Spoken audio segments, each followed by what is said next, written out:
आज हम एक ऐसे जेनेटिक राज की बात करने वाले हैं जो ये बता सकता है कि किसी के शरीर में खून के थक्के बनने का खतरा आखिर कितना ज्यादा है। तो चलिए सीधे उस सवाल पर आते हैं जो कई लोगों के मन में होता है। आखिर ऐसा क्यों है कि कुछ लोगों में खून के थक्के, जिसे हम थ्रोम्बोसिस भी कहते हैं, उसका खतरा दूसरों से कहीं कहीं ज्यादा होता है। ये किसी मेडिकल मिस्ट्री जैसा लगता है ना? और पता है, इस मिस्ट्री का सुराग अक्सर हमारे डीएनए की लिखावट में ही छिपा होता है। जी हाँ, बिल्कुल सही सुना।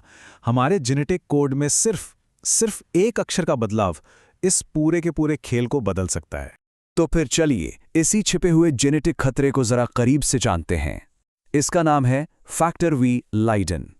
अच्छा, इसे समझने के लिए ना पहले एक शब्द को जानना बहुत जरूरी है, थ्रोम्बोफिलिया। अब ये क्या है?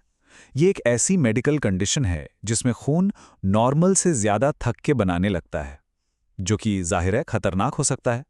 और फैक्टर वी लाइडेन इसी का एक बहुत बड़ा कारण है। तो सवाल ये है कि आखिर ये जेनेटिक गड़बड़ी काम कैसे करती है? अच्छा, इसको समझने के लिए ना एक बहुत ही आसान सा उदाहरण लेते हैं। सोचिए, घर में एक पानी का नल है जो बंद ही नहीं हो रहा। देखिए, होता क्या है, नॉर्मली हमारे शरीर में फैक्टर वी नाम का एक प्रोटीन होता है। इसका काम है चोट लगने पर खून का थक्का बनाना, ताकि खून बहना रुक जाए। जब काम पूरा हो जाता है तो प्रोटीन सी नाम का एक दूसरा प्रोटीन आता है और फैक्टर वी को कह लीजिए ऑफ कर देता है। लेकिन फैक्टर वी लाइडेन में यहीं पर सारी गड़बड़ है। वो ऑफ वाला स्विच ही खराब हो जाता है। प्रोटीन सी उसे बंद करने की कोशिश तो करता है, पर वो बंद होता ही नहीं। तो ये बिल्कुल उसी खराब नल की तरह हो गया जो लगातार टपकता रहता है।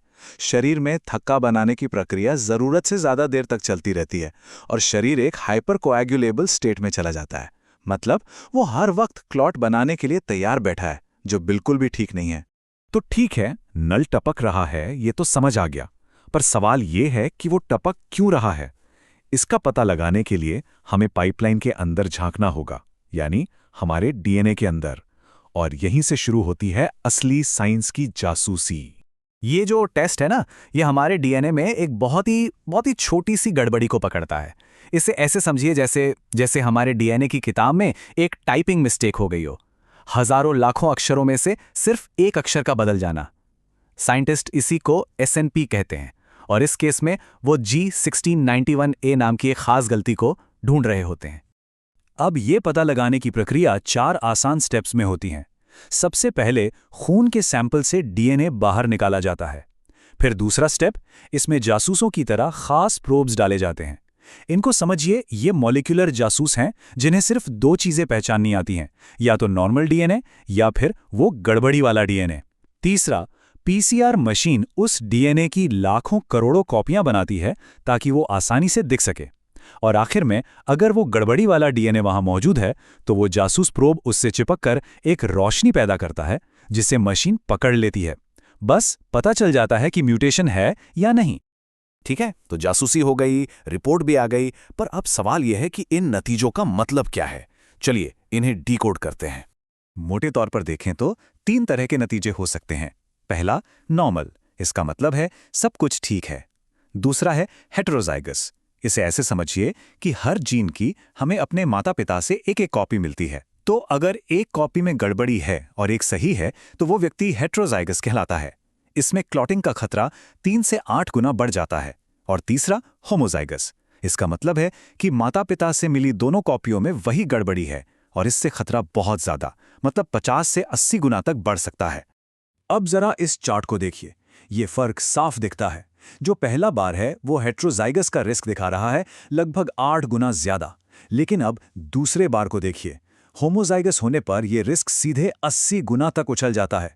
ये जो अंतर है ये वाकई में बहुत बड़ा और चौंकाने वाला है। तो अब जब ये सब पता चल गया तो इसका मतलब क्या है? इसका सीधा सा मतलब है कि ये जानकारी मिलना ही बचाव की दिशा में पहला और सबसे जरूरी कदम है। चलिए इस पूरी बातचीत के जो सबसे जरूरी पॉइंट्स हैं उन्हें फटाफट से दोहरा लेते हैं। पहली बात, फैक्टर वी लाइडेन खून के ज्यादा थक्के जमने का सबसे आम जेनेटिक कारण है। दूसरी बात, ये क्लॉटिंग के ऑफ स्विच के खराब होने की वजह से होता है। तीसरी, आरटीपीसीआर टेस्ट से इसका बिल्कुल सटीक पता लगाया जा सकता है। और चौथी और आखिरी बात, रिस्क कितना है ये इस पर निर्भर करता है कि जीन की एक कॉपी में गड़बड़ी है या दोनों में।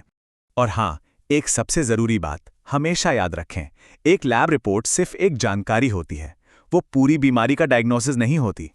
इन नतीजों का असल में क्या मतलब है और आगे क्या करना है, ये हमेशा किसी स्पेशलिस्ट डॉक्टर जैसे कि एक हेमेटोलॉजिस्ट से ही पूछना चाहिए।